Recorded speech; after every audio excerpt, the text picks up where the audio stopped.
16.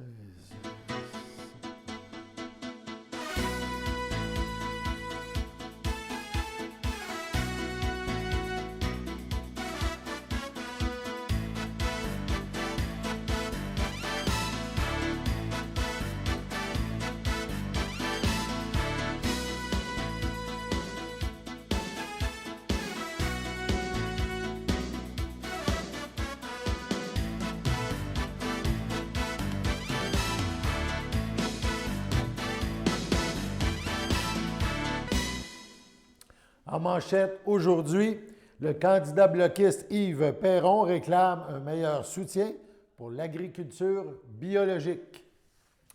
Bonjour à tous et bienvenue à votre bulletin d'information sur les ondes de CTRB, votre télévision locale et régionale. Alain Belle-Humeur au pupitre. On débute par la politique, donc le candidat du Bloc québécois. Yves Perron a tenu une conférence de presse aujourd'hui. Ça s'est déroulé au vignoble Saint-Gabriel de Brandon. Donc, Yves Perron, le député sortant et le représentant dans le comté pour le Bloc québécois, a dénoncé l'abandon des producteurs agricoles par le gouvernement et a exigé un meilleur soutien. On l'écoute. Ce que j'ai constaté depuis 20 mois, c'est qu'il y a beaucoup de belles paroles à Ottawa. Il y a beaucoup de belles paroles aussi quand on rencontre les groupes de producteurs agricoles, les gens de l'agroalimentaire. On leur dit qu'ils sont importants et ainsi de suite. Mais en bout de piste, le soutien n'est pas là. J'ai deux exemples frappants à vous donner ce matin. On se trouve ici au vignoble Saint-Gabriel qui produit du vin biologique d'une très grande qualité, qui est de plus en plus reconnu d'ailleurs. Je les salue, je les remercie pour leur accueil. Et vous savez que dans les dernières semaines, on a annoncé que le gouvernement canadien avait décidé de cesser de financer la révision de la norme biologique. C'est une norme gouvernementale. Et là, on est en train de dire aux producteurs, bien, votre norme, vous allez devoir payer la révision. Il y a déjà un non-sens assez ahurissant dans le fait qu'un producteur agricole doive payer pour être certifié biologique, alors que plutôt on devrait soutenir les gens qui veulent être biologiques. Il faut pas oublier que la société désire ça. Les gens désirent avoir moins de produits chimiques, moins de pesticides, des produits de qualité, des produits locaux qui viennent de chez eux. Il faut qu'on soutienne nos producteurs plus adéquatement que ça. À l'inverse, au mois de juillet, on nous annonçait une augmentation de l'acceptation du taux de glyphosate dans les aliments au Canada et au Québec. C'est complètement inacceptable. Heureusement, on a réagi, on a bloqué cette décision-là, c'est reporté en juin 2022, mais il faudra être là en juin 2022 pour être vigilant. Donc, ça, c'est un non-sens total, là. L'agriculture biologique doit être soutenue davantage. D'ailleurs, les gens de l'UPA proposent un programme AgriVert et dans la vision qu'on veut mettre de l'avant pour le monde agricole dans les prochaines années au Bloc québécois, ça se décline sous 3 axes. D'abord, la souveraineté alimentaire, protéger notre approvisionnement, pas devenir autarcique, évidemment, on est une société qui exporte. On va continuer. Par contre, il faut améliorer notre transformation locale puis réduire le transport des aliments. Hein, la transformation régionale, c'est important. Il y a un non-sens de transporter du bétail sur des milliers de kilomètres vers l'abattage et revenir en quartier congelé dans des milliers de kilomètres en sens inverse au moment où le gouvernement se casse la tête pour réduire les émissions de gaz à effet de serre. Ça n'a aucun sens. Donc, il faut être cohérent, il faut soutenir notre monde. La deuxième coupure que je veux dénoncer ce matin, j'ai déjà commencé à le dénoncer au Parlement avant la fermeture de la législature, c'est la coupure au niveau du soutien du programme d'aide pour les travailleurs étrangers temporaires au niveau de la quarantaine. Vous savez que quand les quarantaines ont été décrétées obligatoires, c'était une bonne chose. Nous, on a toujours dit que les quarantaines devaient être de responsabilité fédérale. C'est la responsabilité du fédéral d'assurer les quarantaines, d'assurer la sécurité de ses citoyennes et ses citoyens. Donc, ils auraient dû prendre ça en charge. Alors, non seulement ils ont délesté ça vers les producteurs agricoles au départ, sans aucun soutien, mais en plus, on leur a promis, à un moment donné, au bout de pression, avec les pressions qu'on a faites, les pressions du monde agricole, on leur a dit, puis je vais vous citer la ministre Bibeau textuellement, vous allez avoir 1 500 $ par travailleur étranger temporaire, tant et aussi longtemps que les quarantaines seront obligatoires. Or, au mois de juin, on a réduit ça à 750 $. Est-ce qu'il y a quelqu'un qui pourrait m'expliquer en quoi un travailleur arrivé le 20 juin coûte moins cher dans sa quarantaine qu'un travailleur arrivé au mois d'avril. J'aimerais ça qu'il m'explique. Et cette somme-là est tombée à 0 $ après le 31 août, donc au 1er septembre, récemment, là. Et ça passe un peu sous le radar. Pas grand monde qui en parle. J'étais le seul, d'ailleurs, on était la seule formation politique à réagir à ça au Parlement avant la fermeture. Mais c'est pas acceptable. On a déjà qu'on soutient très peu notre agriculture. Vous savez que l'agriculture aux États-Unis là, est soutenue 2 fois plus qu'au Canada. C'est du simple au double. Puis quand on regarde l'Europe, c'est encore pire. Fait qu'à un moment donné, il va falloir qu'on allume. On ne peut pas juste dire aux gens, vous êtes importants, on veut vous garder, vous êtes donc fin, puis de l'autre bord, ne jamais rien donner ou couper ou ne pas tenir les promesses. Moi, je suis fatigué de ça, puis on va se battre pour ça. On va se battre pour rétablir ça. L'autre enjeu qui va être important de travailler aussi, c'est l'étiquetage. Bien sûr, on va identifier les OGM, mais au-delà de ça, je veux insister beaucoup sur la provenance des aliments. Hein? La tomate là, qui vient du Mexique, là, qui est à l'épicerie à côté de notre tomate québécoise, là, j'aimerais ça, moi, que ça soit écrit plus gros. Puis qu'on commence à considérer aussi l'empreinte écologique de ces aliments-là. Comment ça se fait qu'on demande à nos producteurs de payer une taxe carbone ou de participer à une bourse du carbone, ce qui est très correct. On ne remet pas ça en question, c'est parfait, là. Mais la tomate mexicaine, elle, qui a traversé le continent, imaginez-vous l'empreinte environnementale. À un moment donné, il faut avoir une vision globale de ça, puis il faut être cohérent, puis il faut protéger notre monde ici. Ça, c'est important. L'autre aspect, c'est la réciprocité des normes. Comment ça se fait qu'on laisse rentrer n'importe quoi? Et le changement, d'ailleurs, dans l'acceptation des pesticides, des fongicides, du glyphosate, je pense que c'était dans cet angle-là. Laisser rentrer n'importe quoi parce que nos producteurs ici ne veulent pas moins de normes. Au contraire, ils sont en train de travailler, encore aujourd'hui, au moment où je vous parle. Puis ça, je ne vous dis pas n'importe quoi, là. Vous savez de la façon dont je travaille. J'ai validé avec les gens du milieu, là. C'est quoi votre position? Vous en pensez quoi? Est-ce qu'on est correct? Ils étaient tout à fait d'accord avec notre position de viser une élimination du glyphosate ici, faite intelligemment avec soutien. Ça, c'est la variable qui est bien importante de garder. Donc, avec soutien. Puis, ce qu'on veut, c'est réduire ces utilisations-là. Donc, l'intention de Santé Canada d'augmenter la tolérance, moi, je ne vois rien d'autre là-dedans qu'une intention de laisser encore rentrer n'importe quoi. À un moment donné, il faut que ça s'arrête. Hein? Je donne l'exemple des producteurs de poulet du Canada qui ont développé un test d'ADN pour détecter la poule de réforme. Vous savez qu'il y a des camions entiers qui rentrent parce que la poule de réforme n'est pas contingentée. Ça rentre à la frontière, c'est étiqueté poule de réforme. Une fois que c'est rendu sur le territoire canadien, bien, si c'est réemballé, découpé, bien, ils ont le droit d'écrire poulet dessus. Puis ce qu'on se rend compte, c'est qu'une fois sur deux, ça en est du poulet. Donc, c'était de la fraude. On a déjà eu des cas comme ça. On a déjà fait fermer des entrepôts dans le nord des États-Unis à ce sujet-là. Fait qu'à un moment donné, il faut être cohérent. Et là, l'industrie a développé un test d'ADN qui est très rapide, qui est peu coûteux. Puis demande, déjà depuis plusieurs mois, à l'Agence d'inspection des aliments de l'instaurer dans les lieux d'inspection. Et c'est pas fait. Ça tarde, ça tarde. Il faut que ce soit mis en application. La poule de réforme, dans le fond, c'est de la poule pondeuse qui ne pond plus ou qui pond moins, là, puis qu'on va consommer. Donc, c'est un peu comme une vache de réforme. C'est une vache laitière qui ne produit plus de lait, là, qu'on envoie à l'abattage. Fait que la poule, dans le fond, ne fait pas partie des contingentements de la gestion de l'offre. Fait que c'est une façon un peu détournée là, que les États-Unis ont de rentrer ici de production de poulet. Absolument, absolument. C'est sûr que la viande n'a pas la même qualité, là. OK? Puis, tu sais, quand on dit qu'il y a de la fraude, là, ça peut avoir l'air d'être des grosses accusations, là, mais il y a des années, les producteurs de poulet du Canada m'ont montré des statistiques, là, il y a des années où ils rendent plus de poules de réforme au Canada que ce qui se produit de poules de réforme aux États-Unis. Vous savez, dans la dernière législature, j'ai joué un rôle quand même important dans le monde agricole. On a fait avancer beaucoup la protection de la gestion de l'offre. C'est dans mes priorités. Vous savez qu'on va recommencer, parce que quand on parle de souveraineté alimentaire, ça passe par là en partie. Ça passe par une augmentation de la transformation régionale, bien sûr. Je vous ai parlé aussi du partenariat environnemental qu'il faut établir avec les producteurs. Tu sais, un producteur bio qui doit payer plus cher qu'un autre, il y a un non-sens. On devrait payer le producteur pour qu'il soit bio. C'est aussi simple que ça. Une bande riveraine qu'on arrête de cultiver. Actuellement, on leur demande « arrêtez de cultiver votre bande riveraine ». C'est correct, il faut arrêter de cultiver les bandes riveraines. Mais c'est un choix collectif, ça doit être assumé collectivement, ça vaut quelque chose. Donc, le partenariat environnemental dont je parle, ou le agrivert dont l'UPA parle, peu importe comment ça s'appellera en bout de piste, mais il faut qu'on dégage des sommes pour soutenir notre agriculture adéquatement dans les pratiques qu'on veut qu'ils utilisent. Et ces sommes-là, je le vois un peu comme un agri-investissement. L'agri-investissement est un programme dans lequel les producteurs peuvent épargner, puis le gouvernement met une contrepartie. Ça pourrait être un peu le même genre de truc. Et l'objectif de ça, c'est qu'en bout de piste, ce soit les producteurs qui disposent de ces sommes-là. Pas un programme où il faut remplir ça des de formulaires puis engager 3 actuaires à temps plein pour réussir à avoir la moitié du montant à la fin de l'année. Une autonomie, une décentralisation des décisions financières parce que nos producteurs, nos gens, c'est des entrepreneurs. Tout ce qu'ils veulent, c'est innover. Ils ne veulent que ça. Mais avec le taux d'endettement actuel, c'est difficile. Ça leur prend des liquidités. OK? Ensuite de ça, j'ai-tu parlé pas mal de tout? Je pense que oui.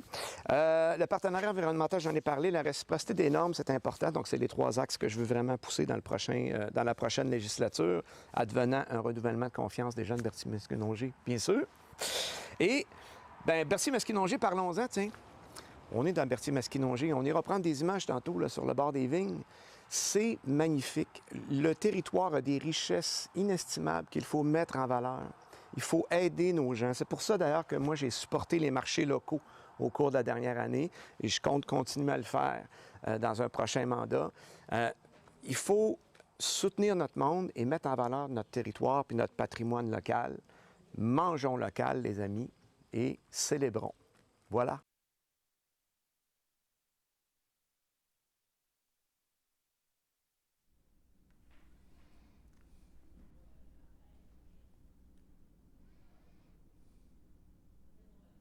Comme souligné hier, le ministère des Transports du Québec informe les usagers de la route de la fermeture complète et indéterminée du pont situé sur la montée Guy-Mousseau, au-dessus de la rivière Saint-Jean à Lavaltrie. Les usagers sont invités à utiliser le chemin de détour via le rang du Golfe, la rue des Camomilles, des Ancolis, des Muguets et des Capucines et de revenir sur la rue Levert. Le pont demeure toutefois accessible pour les piétons et les cyclistes.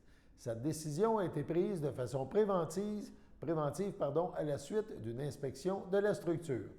Rappelons que la circulation sur ce pont était jusqu'à maintenant interdite aux véhicules ayant une charge de plus de 15 tonnes.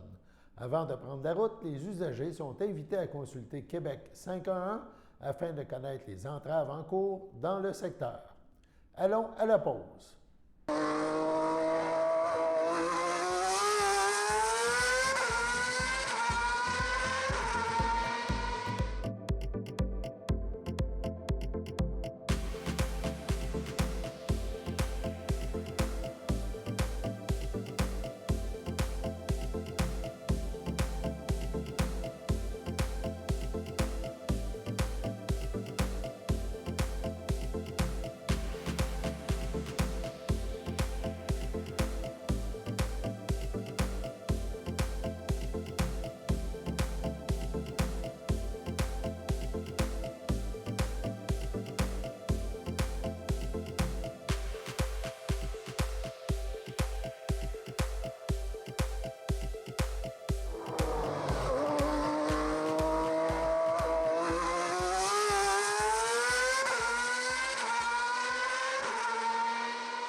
Quand je me lève le matin, je voudrais être nulle part ailleurs.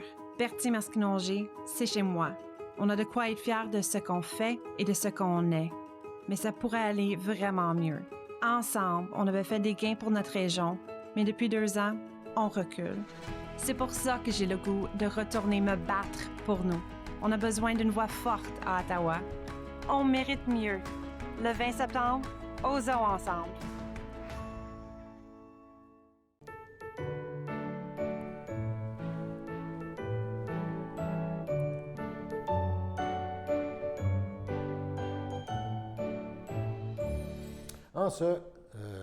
En ce 16 septembre, voici les anniversaires. Tout d'abord, on a un anniversaire à souligner. C'est la FADOC de l'Île-du-Pas qui souhaite un heureux anniversaire à Laure Rousseau.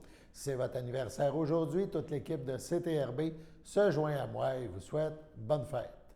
On retourne en politique. Il reste quelques jours à la campagne.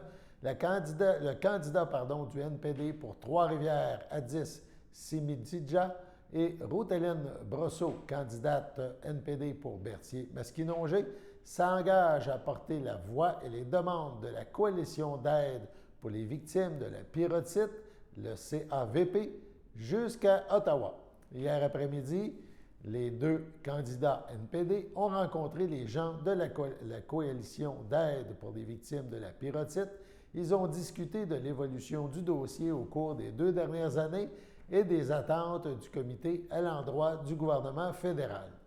Ruth-Hélène Brosseau mentionne « Dès mes premiers pas à Ottawa, je me suis battu pour défendre les victimes de la pyrotite. Nous avons remporté de grandes batailles. Grâce à nos pressions sur le gouvernement fédéral, nous avons réussi à débloquer des sommes de 30 millions de dollars pour les victimes. Les libéraux croient qu'ils ont fait leur part. Nous croyons qu'il reste encore du travail à faire. Il est grand temps que la saga de la pyrotite soit derrière nous, a-t-elle mentionné. La coalition a formulé ses attentes à l'endroit du gouvernement fédéral.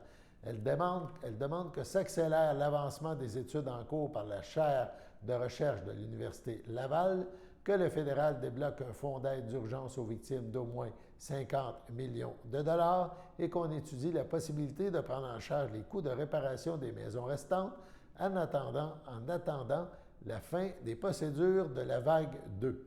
Si tel scénario n'est pas privilégié par le fédéral, le comité demande qu'il contribue activement à la bonification du programme d'aide actuel et qu'il travaille de concert avec le gouvernement du Québec pour résoudre rapidement cette crise sans précédent. Le NPD poursuivra le travail avec la coalition afin de maintenir la pression sur le gouvernement fédéral et pour que toutes les victimes soient rapidement dédommagées. Toujours en politique, on parle maintenant d'un barbecue fin de campagne. D'ailleurs, donc, Ruth-Hélène Brosseau organise un barbecue de fin de campagne. Ça se déroule aujourd'hui même, jusqu'à 20h, à son bureau de campagne, soit au 770 rue Notre-Dame à Berthierville. Les citoyens et citoyennes sont invités, nous ont mentionné ces organisateurs. Une option végétarienne est même d'ailleurs offerte, a-t-on ajouté. On passe dans un autre registre, le CABA et sa campagne de financement. La campagne de financement du Centre d'action bénévole d'Autrey, le CABA, est en marche, est en route donc depuis le 15 septembre dernier. Voici donc un petit rappel en compagnie de Julie Morin, qui est adjointe à la gestion et à la promotion au CABA. On écoute Mme Morin. C'est vraiment une partie importante d'une source de financement pour le CABA parce que, comme tu parles, vous avez vécu la pandémie, vous offrez des services, vous avez plein de choses et malheureusement, il faut que vous ayez de l'argent pour continuer. Bien, ça maintient les emplois. Oui, puis on obtient un peu de financement du gouvernement, mais ce n'est pas assez pour combler tous les besoins qu'on a à couvrir, les services qu'on offre et tout ça. Donc, on en est à notre 23e collecte de fonds. Puis, on a encore nos super partenaires. On est vraiment chanceux. Donc, ça fait... on a encore Desjardins, la Caisse des Jardins de Dautrey, qui est partenaire principal, en fait, du CABA depuis de nombreuses années. La pharmacie Jean Coutu de Berthierville, la pharmacie Jean Coutu de la Valtrie, puis un petit nouveau du Mi-Mondor, du IGA Famille Mondor. Puis les partenaires, les présidents... Bien, en fait, Germain Chartier et Hélène Paquette, les propriétaires des pharmacies, étaient les présidents d'honneur, mais sont tellement impliqués qu'ils ont décidé de demeurer avec nous, même s'il y avait un nouveau président qui est M. Mondor. Donc, il s'implique encore. Donc, ce qui arrive encore cette année, il y en a qui le savent déjà, mais pour ceux qui ne le savent pas, vous allez recevoir par la poste aux environs du 12 septembre environ, cette enveloppe-là. L'enveloppe du CABA, c'est une enveloppe retour, en fait. Puis à l'intérieur, vous avez... Je suis capable de sortir les choses. Vous avez... Merci. C'est ça. Le nouveau dépliant cette année, avec des bénévoles du CABA en action, en fait, avec les services à l'intérieur, la popote roulante, les informations à l'extérieur. Donc, vous avez le nouveau dépliant, puis vous avez la lettre du président d'honneur, des ambassadeurs et tout ça, la lettre de sollicitation. Le coupon-réponse, c'est juste en bas ici. Donc, si vous êtes membre des Jardins, vous avez juste à cocher, c'est membre des Jardins de la Caisse de Dautrey. Vous avez juste à cocher, vous marquez vos informations, puis vous allez porter votre don, si possible, soit au Jean Coutu à Berthier, à la Valtrie ou au IGA Famille Mondor. La campagne commence du 15 septembre au 15 novembre. Et puis, quand vous allez porter votre don puis que vous êtes membre de Desjardins, les dons sont doublés. Donc, ce qui est intéressant, c'est que si vous donnez 20 $, Bien, si vous êtes membre de la caisse va donner 20 $. Si vous allez le porter chez Jean Coutu ou le IGA, ils vont donner un autre 20 $. Donc, votre don initial de 20 $ va donner 60 $. Donc, ça, c'est super intéressant. Si vous n'êtes pas membre de Desjardins, c'est pas grave. Vous pouvez faire votre don. Continuez pareil, là. Vous pouvez aller le porter. Puis si vous ne pouvez pas aller le porter dans un des partenaires, bien, vous l'apportez au CABA ou vous le faites par téléphone, par carte de crédit. C'est possible. Oui. On va serrer ça. Oui. Donc, c'est jusqu'au 15 novembre. Oui. Votre objectif officieux est de 50 000. Oui. Mais M. Mondor a dit qu'il fallait battre le record de l'an passé. Oui, bien, l'année passée, je ne sais pas si c'est l'effet de la pandémie. En tout cas, il y a eu beaucoup de générosité. On a ramassé 100 000 $ l'année passée. Ça nous aide pour des projets. On a fait des rénovations en bas. Il y en a d'autres qui s'en viennent pour avoir les mesures sanitaires, pour les respecter, tout ça, pour offrir des nouveaux services, pour engager du personnel pour la popote roulante, pour l'animation. Donc, cette année, c'est sûr qu'on fait encore une collecte. On a encore besoin de sous quand même pour rouler à chaque année. Mais en tout cas, de toute façon, on verra le 100 000. C'est quelque chose, on ne pensait jamais atteindre ça. Non, hein? Mais on verra. Mais de toute façon, tous les dons sont acceptés. Mettons qu'on dirait que c'est un vœu pieux qu'on essaye de battre au moins de qu'est-ce qu'on a fait. Oui. Sur ce, allons à la deuxième pause. Le samedi matin, dès 9h30, nos téléspectateurs sont invités au Super Bingo télévisé diffusé de nos studios de Berthierville. Depuis maintenant une vingtaine d'années, plusieurs adeptes de la télévision régionale se sont partagés un montant de 600 $ disponible chaque semaine lors de cette joute de bingo télévisé. Un animateur et 3 bénévoles se succèdent à la caméra dans le but de vous faire passer une petite heure agréable et payante le samedi matin.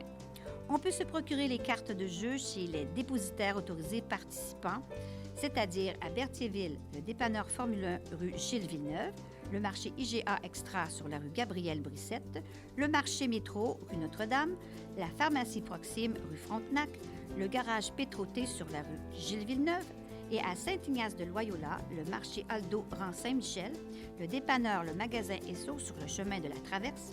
C'est un rendez-vous tous les samedis matins à 9h30 sur les ondes de CTRB, votre télévision régionale et communautaire. Bonjour à tous, Yves Perron, député sortant de Berthier-Masquinongé et candidat pour le Bloc québécois. J'ai commencé le travail dans les 20 derniers mois. On a été super disponible pour les gens. Ouvert 7 jours sur 7, on prenait les appels pendant la pandémie. On est proche du monde. On a réussi à avoir des gains importants pour les citoyennes et les citoyens de Berthier-Masquinongé, entre autres le transfert des sommes pour le déploiement Internet et un échéancier fin 2022. On a aussi servi beaucoup de citoyens dans la circonscription, plus de 1200 cas. On est très présent. J'ai soutenu les organismes communautaires, les marchés publics pour favoriser l'achat local. J'ai fait un travail colossal dans le domaine de l'agroalimentaire et de l'agriculture, dans le domaine de mon dossier. Et je désire poursuivre le travail. Et pour ça, j'ai besoin que vous renouveliez la confiance que vous m'aviez donnée en 2019. On a besoin de vous le 20 septembre. On vote Bloc québécois.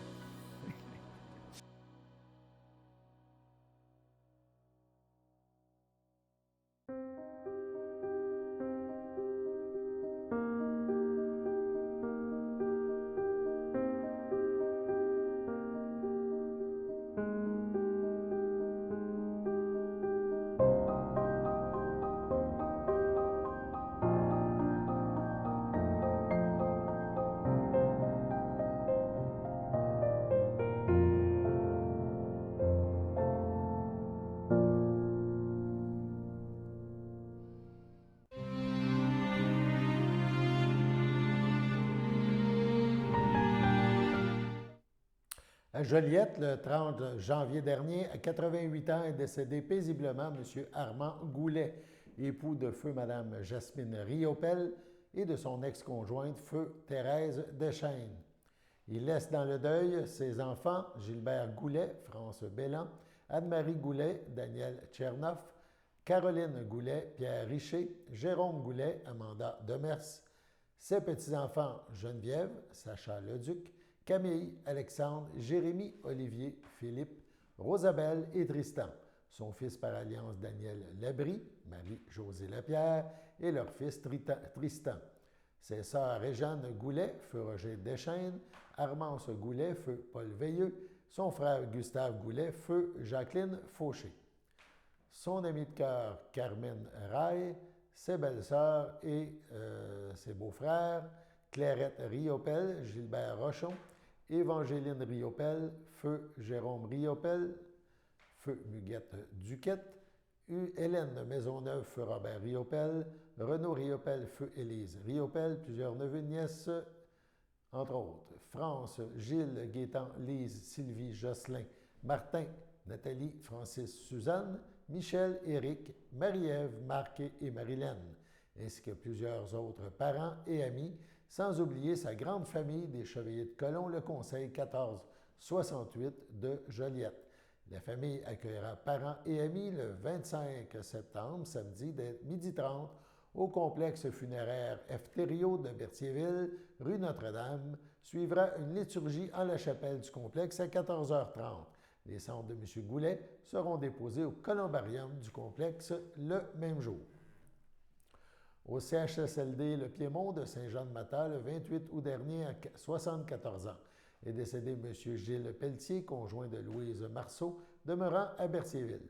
Il laisse dans le deuil, outre sa conjointe, ses enfants, Jean-Michel Pelletier, Andréanne Pelletier, ses 3 petits-enfants, Philippe Olivier Racine, Milan Racine, Adélie Bussière, son frère, ses sœurs, beaux-frères et belles-sœurs, ainsi que plusieurs neveux, nièces, autres parents et amis.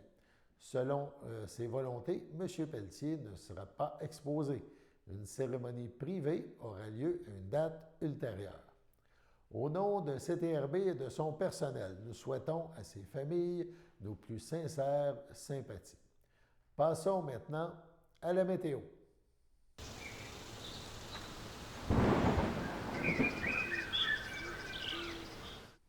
Donc, météo, c'est quand même bien pour les prochaines heures. Ce soir, jeudi, ciel dégagé, 18 degrés en soirée. Cette nuit, toujours ciel dégagé, 12 degrés, c'est quand même un peu plus frais. Vendredi matin, généralement ensoleillé, un beau début de journée, 14 degrés. En après-midi, ça c'est bien, ensoleillé, quelques passages nuageux, 25 degrés ressentis, 32. Presque une belle journée d'été, comme on dit. Vendredi soir, ciel variable, 22 degrés, très confortable.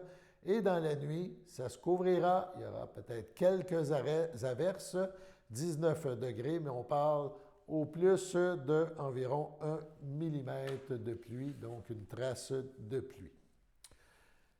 Puisqu'il nous reste quelques secondes, on va parler du Festival de la Naudière. Dans un geste qui marque son engagement envers les créateurs d'aujourd'hui, le Festival de la Naudière s'associe pour la première fois de son histoire à l'Orchestre Philharmonique de Vienne ainsi qu'à l'Opéra national des Pays-Bas pour la commande de 2 œuvres au compositeur et chef d'orchestre québécois Sami Moussa. Cette alliance avec des institutions internationales majeures positionne la Naudière comme plaque tournante de la musique classique en Amérique. Renaud Loranger, le directeur artistique, explique « Cette démarche s'inscrit dans la durée. De tels partenariats assurent le rayonnement du festival et de ses artistes dans les plus hautes sphères du cosmos musical international. » Voilà, c'était vos informations en ce 16 septembre. Alain Bellumeur au pupitre qui vous invite à être des nôtres demain pour la dernière édition de cette semaine. À demain.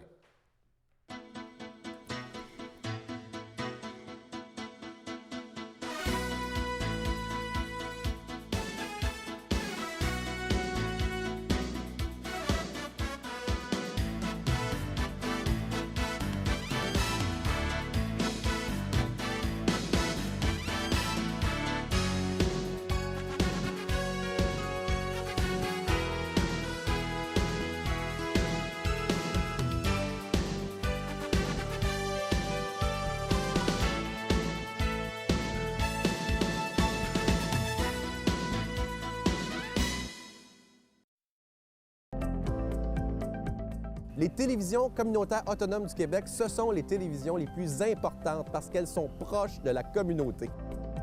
On veut encourager des gens qui parlent de ce qui nous intéresse, mais aussi qui participent au développement local.